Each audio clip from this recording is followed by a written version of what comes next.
ಹೇಳ್ರಪ್ಪ ಹೇಳ್ರು. ನಿನ್ನೆ ಬೆಂಗಳೂರಿನ ರೈಲ್ವೆ ಸ್ಟೇಷನ್ನಲ್ಲಿ 90 ಮಾಂಸದ ಬಾಕ್ಸ್ಗಳು ಸಿಕ್ಕಿದಾವೆ.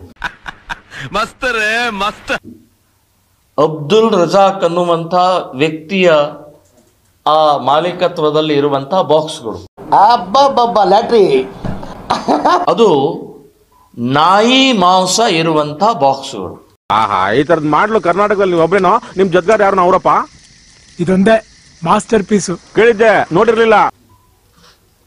ರಾಜಸ್ಥಾನದ ಜೈಪುರಿನಿಂದ ಬೆಂಗಳೂರಿಗೆ ಕಳೆದ 15 ವರ್ಷದಿಂದ ನಾಯಿ ಮಾಂಸ ತಿನ್ನಿಸ್ತಾ ಇರುವಂತ ಅಬ್ದುಲ್ ರಜಾಕ್. ನನ್ನ ಮಗನು ಈ ಲೋಫರ್ ನನ್ನ ಮಕ್ಳು ಇವ್ರಿಬ್ರು ಸೇರ್ಕೊಂಡು ಇವನ್ಕ ದುಡ್ಡು ಕೊಡೋ ನನ್ನ ಮಕ್ಳವ್ರೆ.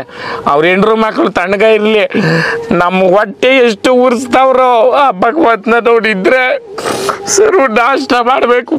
ಇದಕ್ಕೆ ನಾನು ಹೇಳ್ತಾ ಇದ್ದೀನಿ, ಈ ಆಹಾರ ಇಲಾಖೆಯ ಅಧಿಕಾರಿಗಳು, BBMPಯ ಚೇರ್ಮನ್ ಅಧ್ಯಕ್ಷರು, ಇವರೇನ್ ಕತ್ತೆ ಕಾಯ್ತಾ ಇದ್ದಾರಾ?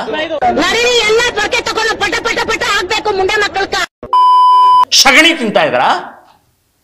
15 ವರ್ಷದಿಂದ,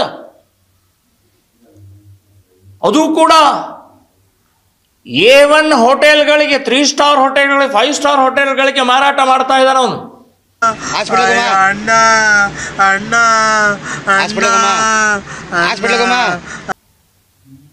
ನಾನು ಹಿಂದೂಗಳಿಗೆ ಹೇಳ್ತಾ ಇದ್ದೀನಿ, ತಿನ್ರಿ.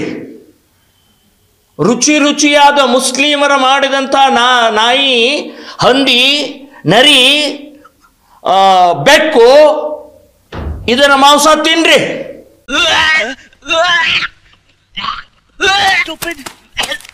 ಅಬ್ದುಲ್ ರಜಾಕ್ ಒಬ್ಬ ಕ್ರಿಮಿನಲ್, ಕೋಮುವಾದಿ, ನೀಚ, ದೇಶದ್ರೋಹಿ. ಒಂದು ಚಾನೆಲ್ ನಲ್ಲಿ, ನಾವೇ ಇದ್ದಂತ ಚಾನೆಲ್ ನಲ್ಲಿ, ನಿನಗೆ ಧರ್ಮ ಮುಖ್ಯ ದೇಶ ಮೊದಲು ಅಂತ ಕೇಳಿದಾಗ ನನಗೆ ಧರ್ಮ ಅಂತ ಹೇಳಿದಂತ ಒಬ್ಬ ದೇಶದ್ರೋಹಿ ಅವನು. ನನಗಂತೂ ಈ ಜೀವನವೇ ಬೇಸರವಾಗಿ ಹೋಗ್ಬಿಟ್ಟಿದೆ.